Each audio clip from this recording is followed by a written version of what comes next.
criou lá a possibilidade dos praças e oficiais se verem defendidos gratuitamente por uma autarquia, no caso a Caixa de Assistência da Polícia Militar, que é uma autarquia, né? Ter um advogado para defendê-los quando cometem crime contra a pessoa no exercício da função. Então, homicídio, lesão corporal, né? O que tem acontecido? Primeiro, esse serviço foi sendo, durante a década de 80 para 90, seguidamente desabilitado, a ponto de hoje ter um advogado, né, credenciado para atender todo o estado de São Paulo, no horizonte de 100 mil policiais militares. Significa dizer que o serviço, na verdade, não funciona. Bom, fora isso... OAB, por exemplo. Pois é, OAB faz aquele serviço de assessoria jurídica gratuita, mas em tribunais. Não há uma assessoria gratuita na parte administrativa disciplinar. E é aí que é o grande problema na estrutura policial militar. A parte administrativa disciplinar é onde a gente verifica o maior volume de assédio, que é onde o indivíduo não tem aonde ele recorrer.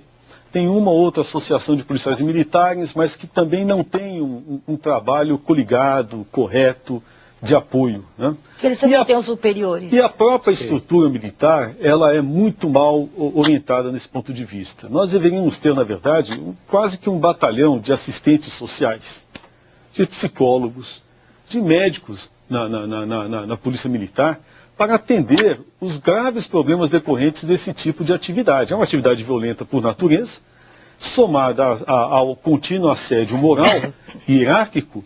O indivíduo ele fica altamente pressionado. E o que acontece? Ele bebe. Há uma incidência de mais de 1/3 de alcoolismo dentro da Polícia Militar. Que coisa, hein? Ele pode se drogar. Ele comete violência doméstica contra a mulher, contra os filhos. Né? Ele descarrega no primeiro mais fraco que ele encontra. E geralmente o que acontece? Como é que a organização reage? Se a organização o pega bêbado, se a organização o surpreende batendo no filho ou nas mulheres, né? Ou na mulher em casa, né? Se a organização o pega numa atividade antissocial decorrente do estresse, ela o pune. Ela pune o indivíduo. Né? Ou seja, ele não fez o trabalho preventivo. Né? Em vez de fazer um trabalho preventivo ou de tratamento, ela piora a situação. Se ele age corretamente no embate contra um bandido na rua, né?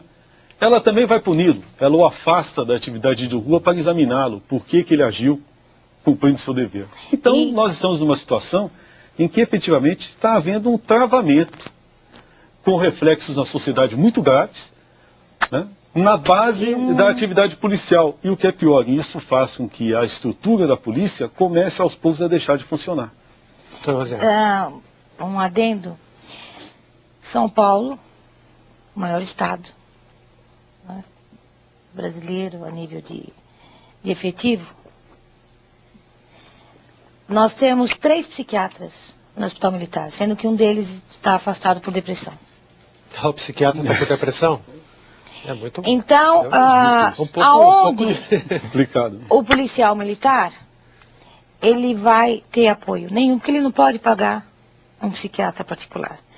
Os psicólogos são oficiais superiores. Como é que ele vai declarar ou desabafar o seu problema com outro oficial? E também são poucos. Não há um lugar. E outra coisa, a justiça militar, o regulamento, tem que ser advogados especializados.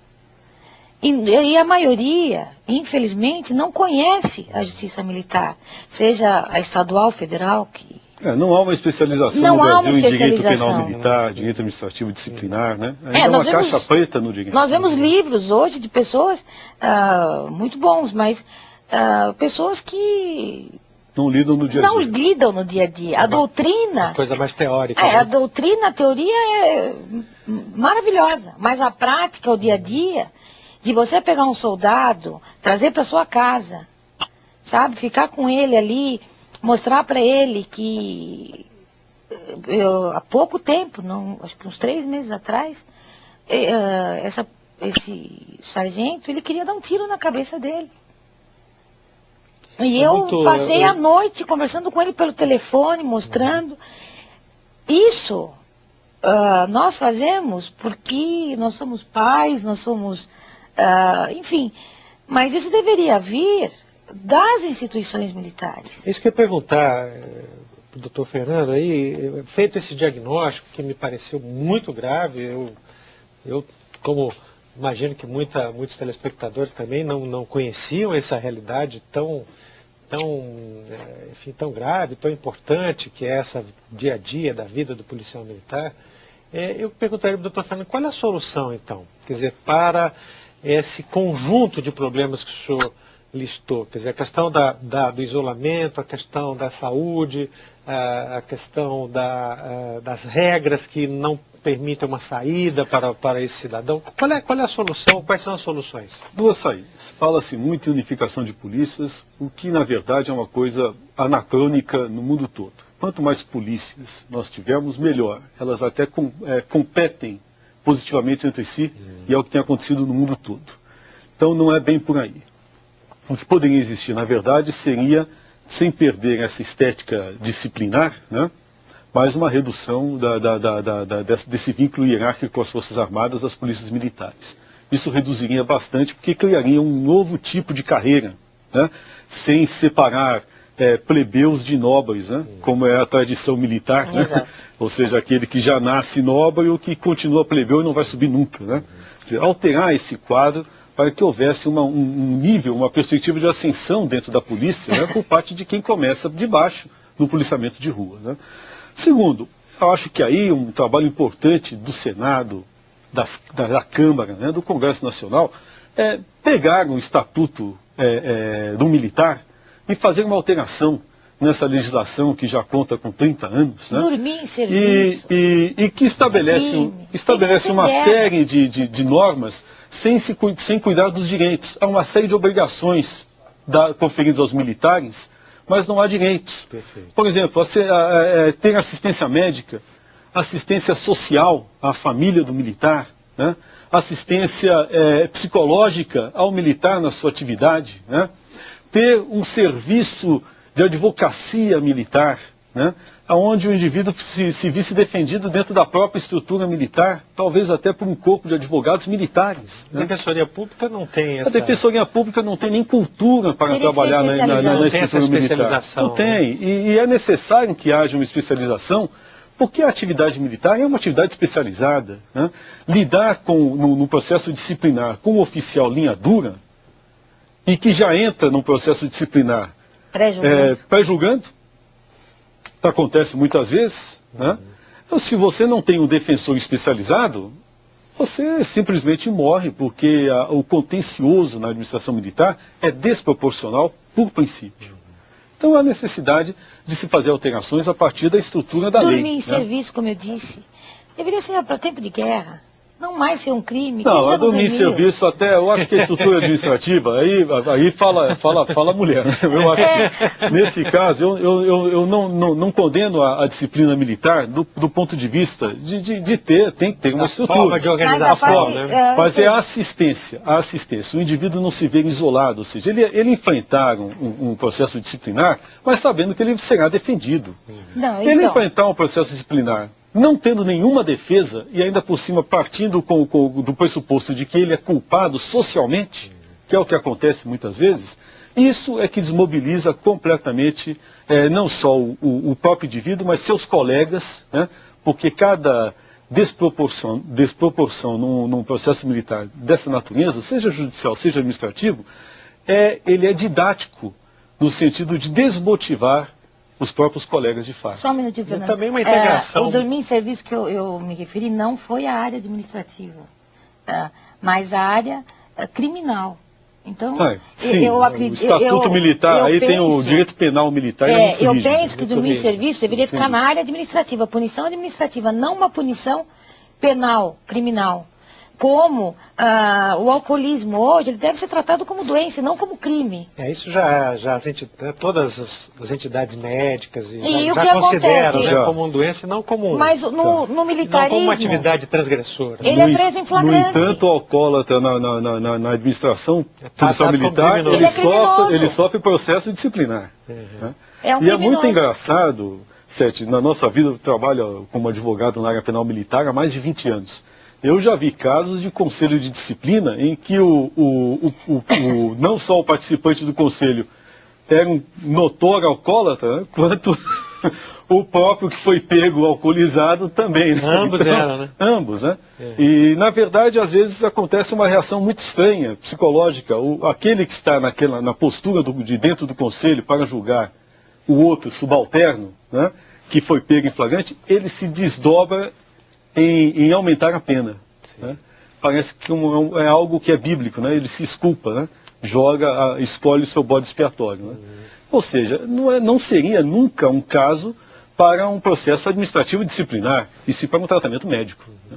Doutora Rosiane, não seria o caso também de uma integração maior da Polícia Militar com a sociedade? Muito. Quer dizer, dela se abrir também, eu não digo mostrar todas essas mazelas também, que é uma coisa muito complicada, mas mostrar o modo de vida, as dificuldades e tal, que é porque para a população também saber. No próprio né? regulamento, as polícias se fecham.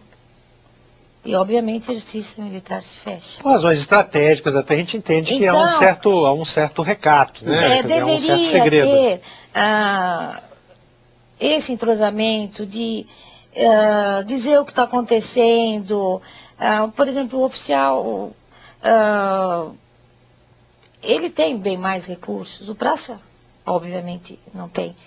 Então, permitir que os praças se integrem mais, né, a população, porque se o praça é pego, suponhamos num bar tomando um café com leite, de repente o oficial passa, acha que ele está lá sem fazer nada, quando ele está, no meu entendimento, ele está ali se entrosando com a sociedade, porque ele faz parte daquele bairro, enfim, começar a ver o policial militar como ser humano. Porque antes de qualquer coisa ele é um ser humano. Por exemplo, questões, o que é punido disciplinarmente. Dívida, contrair dívidas e não pagar, falta disciplinar. Puxa, então todo brasileiro... Você já pensou? Tá o sujeito da padaria risco, né? lá, ele em vez de executar um soldado judicialmente, ele pode simplesmente se dirigir ao quartel e fazer uma denúncia. E o soldado é punido disciplinarmente. Casamento tem. Quer dizer, é um problema de ordem social e econômica, mas que passa por âmbito... É verdade.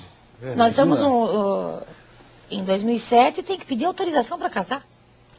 Agora, doutora Rosiane, que notícias a senhora tem da Polícia Militar do Rio de Janeiro?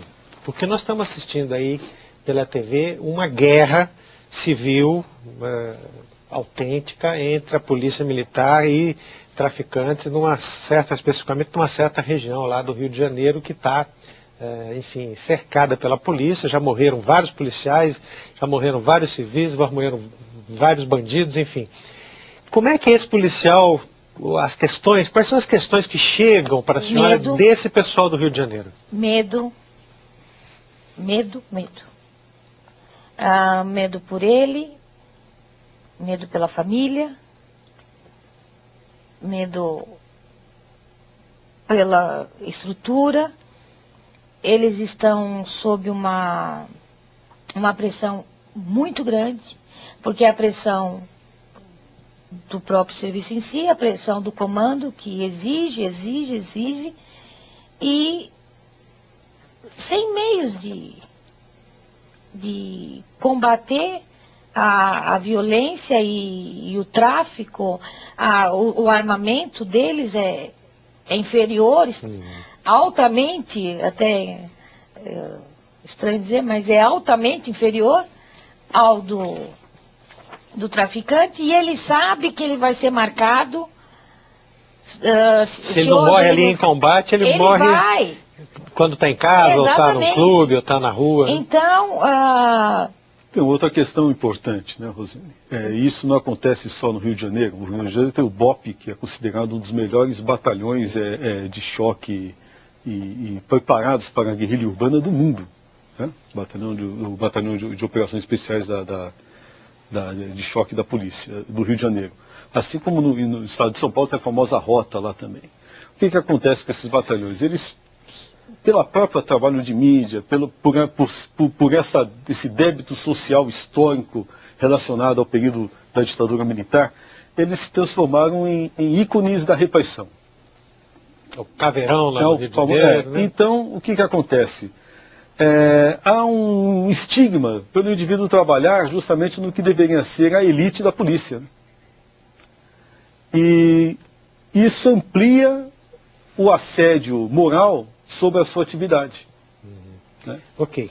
Bom, nós agradecemos demais aqui a presença da doutora Rosiane Pinheiro de Castro, que é juíza aposentada da Justiça Militar de São Paulo e presidente da ONG Massacre das Minorias. Massacre das Minorias, cujo site é massacredasminorias.com.